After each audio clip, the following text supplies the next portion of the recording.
Kung ako siya, papasok na muna ako. Hinimok ni Senate President Pro Tempore Panfilo Lacson nitong Miyerkules ang kanyang kapwa dating hepe ng pulisya na si Senator Rolando Bato de la Rosa na itigil na ang pagtatago at bumalik sa kanyang tungkulin sa Senado. Si De La Rosa ay nawala na sa Senado mula noong Nobyembre ng nakaraang taon kasunod ng mga chismis na naglabas ng warrant ang Internal Criminal Court o ICC para sa pag-aresto sa kanya. Ang warrant ay nauugnay sa kanyang naging tungkulin noon sa kontra-droga ng Administrasyong Duterte. Ayon kay Senator Lacson, dahil walang opisyal na warrant na naihatid o napatunayan, si De La Rosa ay teknikal na hindi isang wanted na tao. Sir, move on na ako from flood control. Senator Bato, by any chance, baka po nakausap nyo? Kasi sabi ni Sec John Vic, around the periphery of Davao City lang daw, he's just going around on a motorcycle. Ang problema kasi kay Senator Bato, wala naman tayong official na warrant of arrest coming from the ICC. Kaya, okay, unang-una, it doesn't make sense to me na nagtatago siya. Hindi naman siya wanted eh.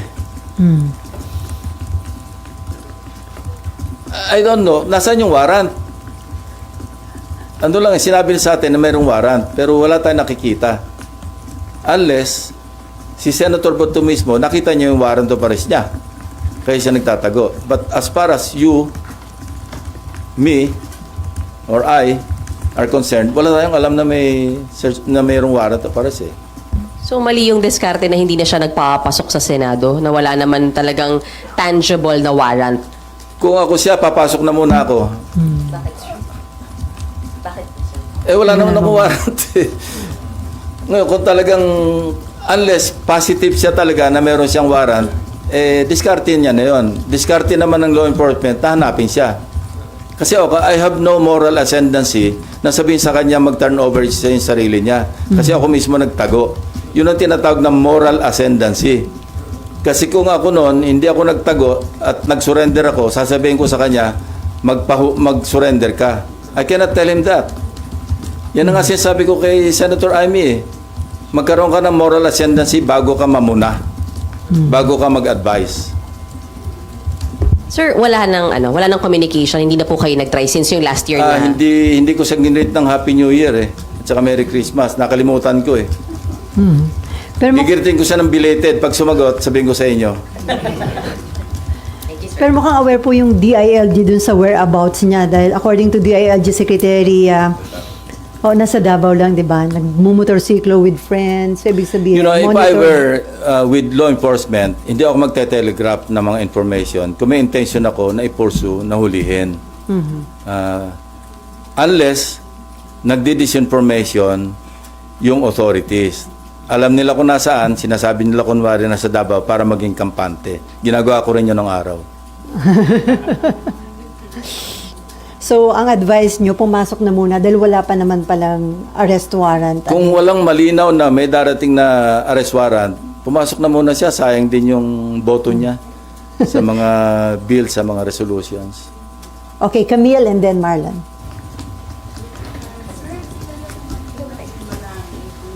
Nasaan na yun? Si Camille Balagtas. Nasa ng microphone. Ayan. Sir Camille Balagtas po. Sir, alam naman po ng marami ever since ng panahon pa ni GMA, masyado kayong critical pagdating sa corruption. Personally, sir, kasi naging police din po tayo and yung inyong is corruption in the Philippines primarily a failure of laws, institution, or political will? And which one worry you most today? Lalo po, masyadong putok na putok yung corruption everywhere. Ang mas nakaka-worry yung naging kultura. Naging kultura na eh. Parang is no longer an exception. Parang nagsisimula kasi yan kapag wala napaparusahan. So, siyempre, nakikita ng mga sumusunod na, lulusot naman tayo eh.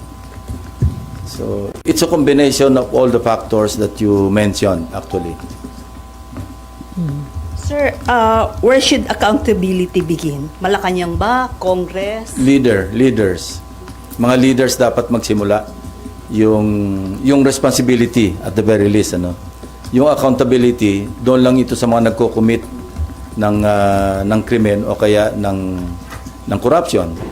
Dapat maging held accountable at talagang magkaroon ng logical conclusion. Otherwise, pamamarisan talaga eh. Alam nyo, with all the yung mga brickbats, mga criticisms na tatanggap ni Congressman Libiste, pasalamat na rin tayo na merong Congressman Libiste na at least naglalahad ng mga nalalaman niya na lumalabas talagang maski sinong tamaan, maski mga kasamahan niya. No, I'm not referring to Kiko Barsaga, ibang level naman 'yon. At least si Congressman Leandro Libiste, being raw, very raw as he is as a politician, hindi yung para makapag-put on the spot sa mga iba't ibang personalities. Wag na yung may motibo siyang political.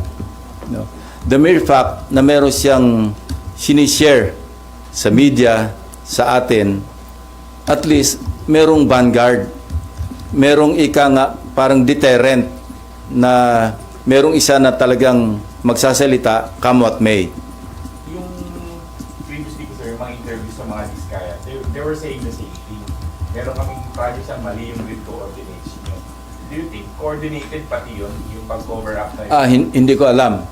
Although, yes, I remember na sinasabing mali yung grid coordinates. Although ako, I will maintain na yung case studies namin, yung 6 na nakuha namin mga ghost projects, eksakto yun. Kasi hindi lang naman isang source ang pinanggalingan ng grid coordinates.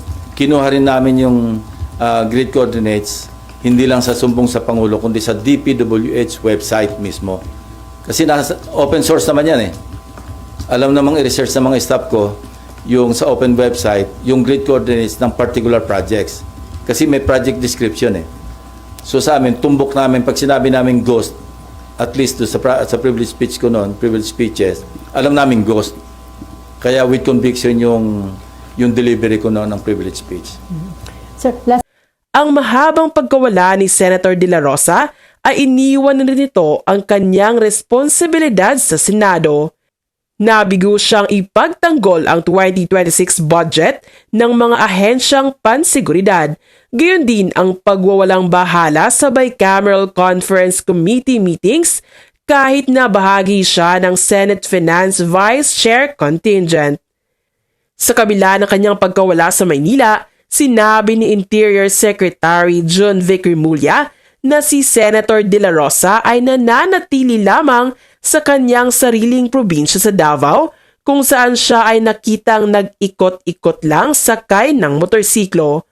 Habang hinikayat ni Lacson si De La Rosa na lumabas para magtrabaho, inamin niyang hindi niya masasabing sumuko siya sa ICC kung may dumating na warrant dahil maging si Senator Lacson ay naranasan na rin noon ang magtago.